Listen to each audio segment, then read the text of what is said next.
Hello, friends. It's Amelía here, and I'm with my new friend Danielle today.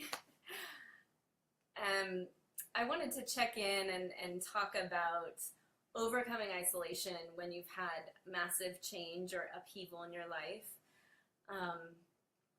I shared in my last video about some of the big changes I've gone through in the last couple of years, and I think whenever, someone goes through a massive change or a crisis or a death or a birth or some sort of big life-altering change, even moving to a new place, there's a period of time where you just want to hide out and be alone to recover. I mean, when we feel depressed, it's not really a time to go out and party and meet people and Right.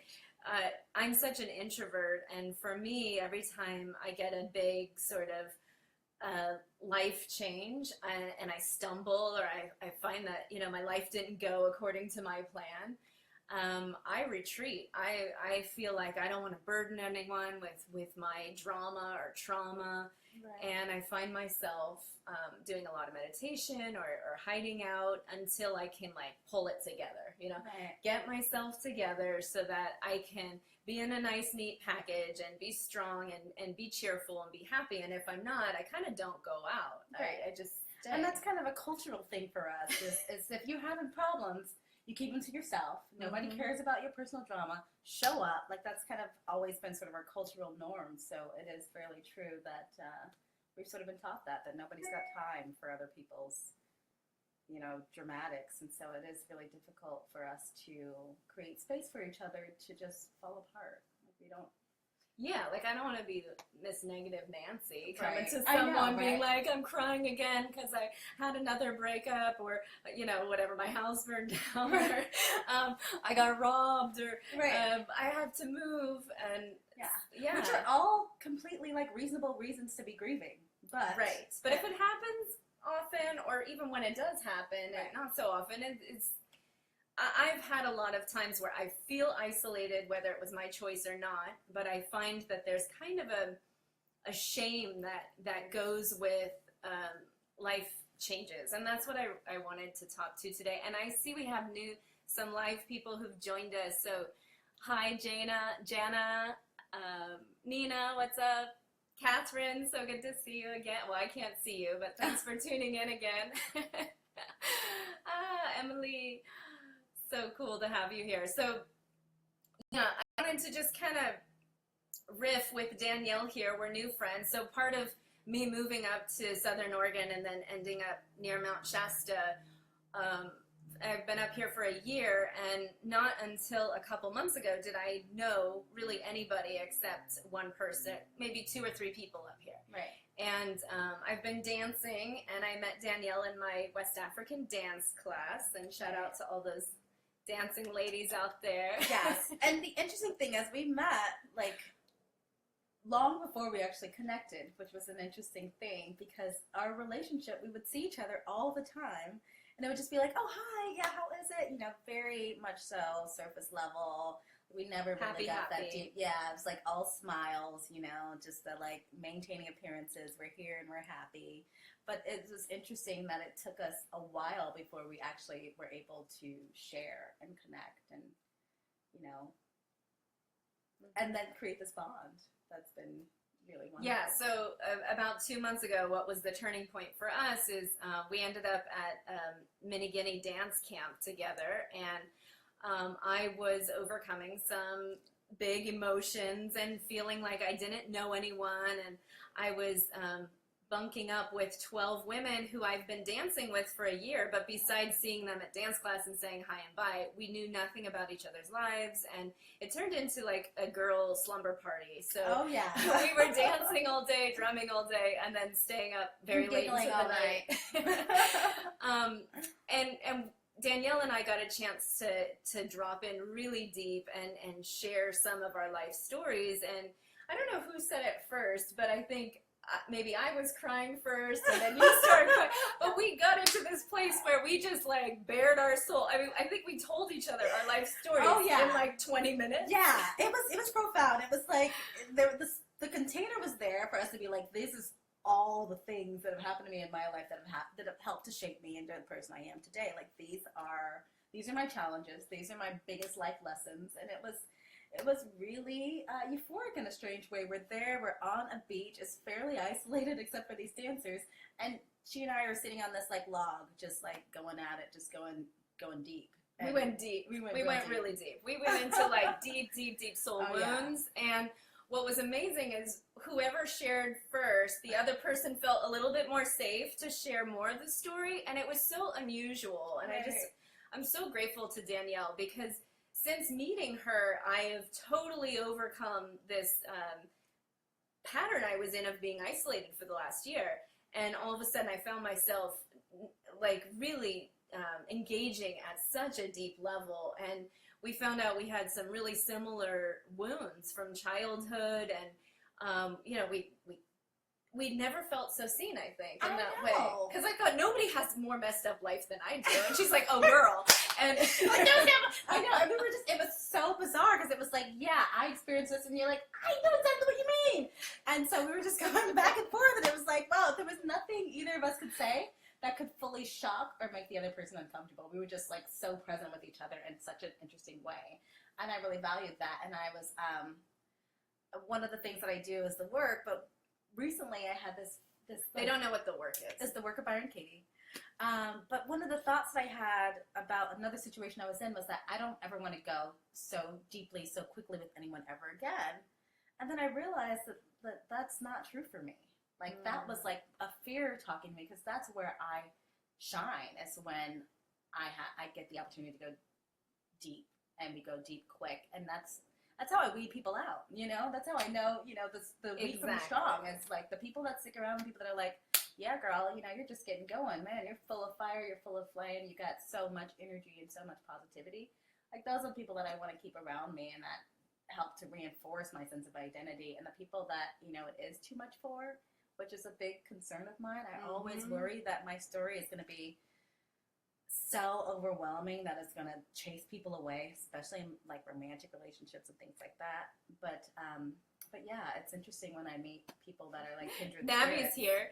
Hey, Navi. He was Navi. with us at Mini Guinea. Oh, Navi! Hi. He's our awesome drum teacher and dance teacher. Yeah, drum and dance. He knows all about this Mini Guinea situation. We were there, dancing with him, and then outside crying together. There was something about those dances, I think, that made us more sensitive. Yeah, you know, the West African dances are calling in spirit, and the ancestors dance through you, and it moves a lot of energy. And I found that, you know, being able to hear some of Danielle's story, and it was really surprising to me, because here I was feeling sorry for myself, thinking I had no friends, thinking I'm too much, I have too much of a history, and it's going to burden anyone who hears even like a tenth of it. Yeah. And we were able to share so deeply, and when I heard Danielle's story, to see like where she was and who she is today, and how she presents herself, and how much work and self-development, like you just moved from like a nice person to like, whoa, you know. Aww. Danielle is an extraordinary human being. You know, that's so funny, because I feel the same way about Amelía, and even when I hear her like tell her story about her struggles, I'm like, most people would love to have those struggles. Like your struggles are like somebody else's like life goals. Like you're like, I had to pull my book off the shelves, and I may put it back on again, but you know, it's like some people spend their whole lives just trying to find the time to just like put pen to paper. And the fact that you've completed so much and accomplished so much, and just walk with like this sense of like modesty and just sweetness. I'm just like, I was blown away. I'm like, who was this woman? How did she just like, you know, it's easy to stay humble when life gives you big, massive slaps. I found in my past, you know, in my 20s, I definitely had an ego and felt like a superhero, like I could do anything, and I'll throw my business and make tons of money, and spin this and do that, and I felt really indestructible. And then I had some really rude awakenings. Hey everyone, I see so many friends here. Hi Paula, Shaker, what's up? He's in India. Vlad. Oh, Halia, it's so good to see you guys. Thank you for listening. But yeah, you know, whenever I had a success, I tended to also have a massive contraction. Like I would expand and think like, oh, I'm doing something great. And whether this is an inner sabotage aspect of me, self-sabotaging behavior, or if, you know, the people around me just couldn't handle me getting that big that quickly, I would feel this massive whack upside the head. And so I found myself on the ground sort of crawling, struggling to come back together. Hey, Sita, I love you too. So too long, girlfriend. And so many of you who are listening right now have seen me in some massive struggle. Like Shaker saw me when I had jaundice in India and thought I was going to die. And it is really interesting that you mentioned the house fire. Yeah. Because there is this history of people, like when they up level, having some sort of like inner saboteur cause some sort of drama or dramatics. I remember, you know, getting my car, which wasn't like a big deal, but most of the time I always bought like a beater car and paid cash for it. This was like the first time that I was like invested in something that was like halfway decent to drive around in.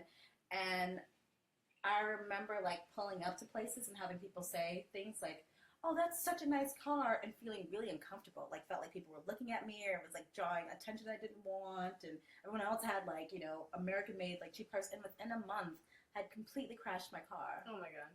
And needed to like go to the shop. And and right before I crashed my car, I tried to return it because I was like, this car's too nice for me. It's bringing me unwanted attention. I shouldn't be driving it. And it was like that thing of like up leveling, and then my mind was like, no, you can't have this. Like, you shouldn't have this. And I think that there's a funny thing about that, because I also have seen people, like, after sharing that story about how my concept of what was appropriate for me caused me to lose the very thing that I had worked for. But I've also seen the opposite, where, like, people go out of their way to do things that they're not ready for that does bring them sort of pain and trauma. Because I've seen people go out and do things that really they couldn't afford to do and had no business doing, and then, you know, that created something. But there is this thing about up-leveling when you have worked for something, but it's so different from the you that you know yourself to be, that it feels so inherently uncomfortable in the body. Like, and I think sometimes we wait for permission to have that, you know, like from our family. Like, I know I've waited for permission, like, is it okay for me to be this successful? Because no one in my family was that successful, or maybe they didn't have a college degree. When I got my college degree, I felt guilty or something, like I shouldn't talk about it because other people didn't have that opportunity, and yet I created it for myself. Nobody went and paid Gave it for to it. So all of those things, and I think that's just a natural part of when we want to fulfill our potential, or we want to up-level our life, or we want to change something about our life, or our life automatically changes on our behalf because of our unique destiny.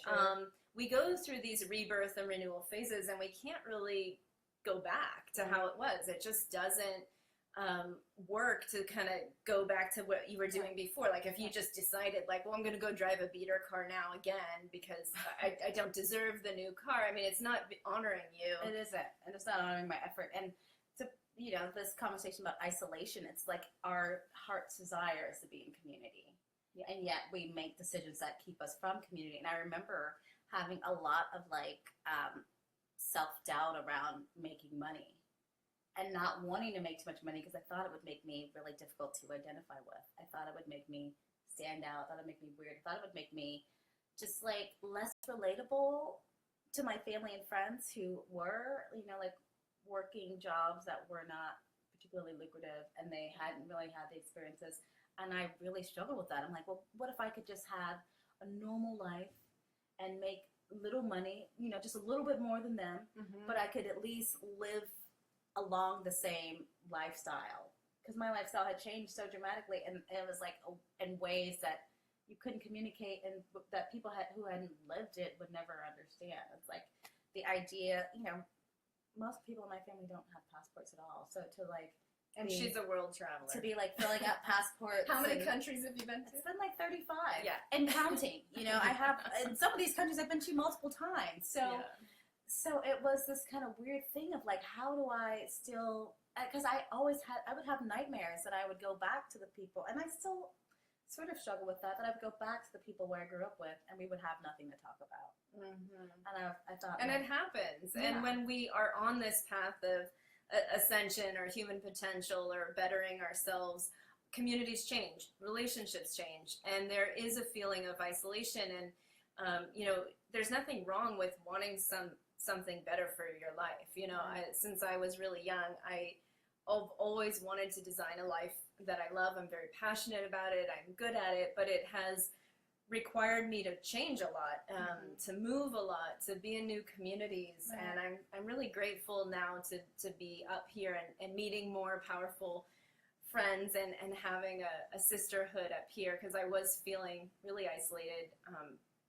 But what I wanted to share with you all about getting over isolation is how important community is and how important witnessing is. So if you saw my last video, I shared a lot of vulnerable stuff. I've been kind of a private person, not because I want to be private so much, but because I think that I'm saving people from drama or from too much story. And I'm starting to realize that in order for me to really be authentic, I have to just sort of like throw it all out, like put my transparency there. You see all the baggage. Like, as a spiritual teacher, people assume that I'm supposed to be some elevated monk or a sadhu or some godly person, and that aspect of me is there, and I have a very human aspect and shadow and situations that I've had to work through. And I find that where we grow the most is when we come together as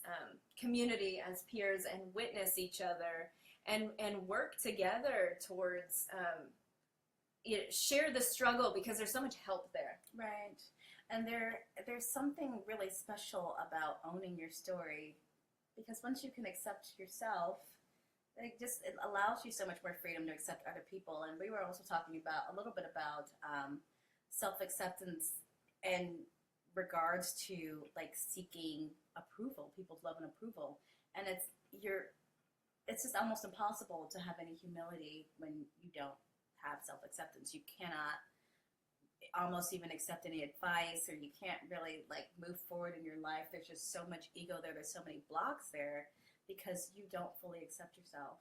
And anything that kind of even triggers the sense that you're not good enough, it just breaks you down. Whereas if you're like, you know, I've had my times of despair. I can look at my life and like honestly say that where I'm seated right now is a result of all the planning, plotting, you know, organizing, all of the desires that I've had have put me right here in this seat. Mm-hmm. And I've, and I've just owned it. It just gives you a certain level of humility and graciousness that I think is hard to cultivate when you lack that sense of self-acceptance and self-acknowledgement. So. Mm-hmm. I'm glad you said that, because I have a rebirth and renewal process, because I've become quite an expert at rebirthing myself after massive changes. And this summer out in Mount Shasta, I am hosting a conscious camping quest to take people through this process, to really honor what's happened in the last year, to look at your patterns of your life, to identify the blocks, to identify the sabotaging behavior, and to really claim what you want for your life and start seeing how you can take steps. And being witnessed by the others out there is a huge process. We're going to create really strong bonds, just like Danielle and I did in our miniature quest together, dancing. There will be live drums out there and some dancing too, so you'll get a little flavor of that, and swimming and waterfalls.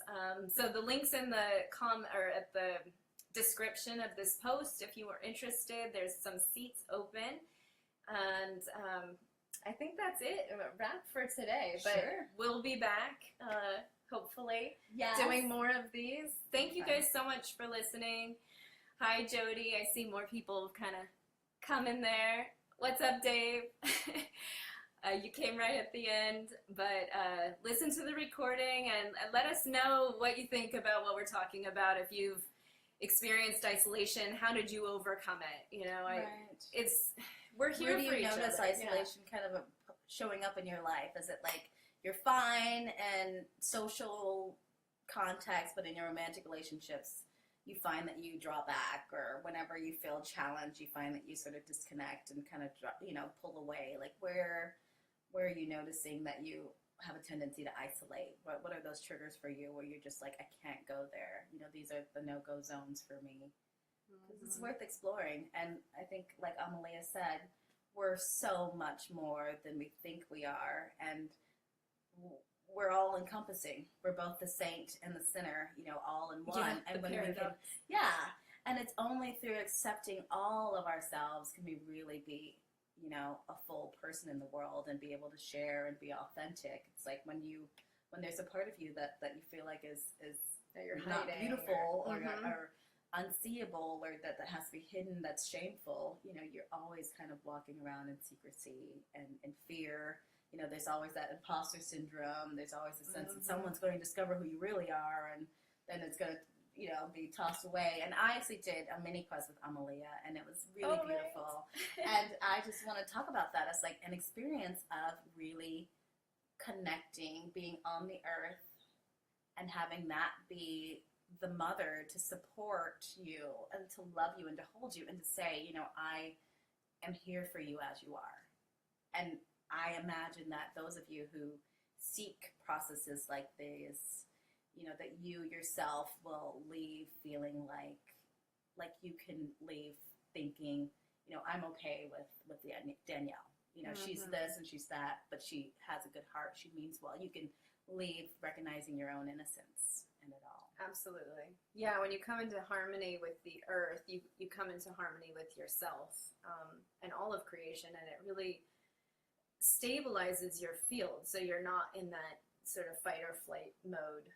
And that's what the Mount Shasta has done for me. It's really helped me to recover my nervous system, to just ground out and restabilize and reharmonize from all of the fretting about where to live and moving to a new place.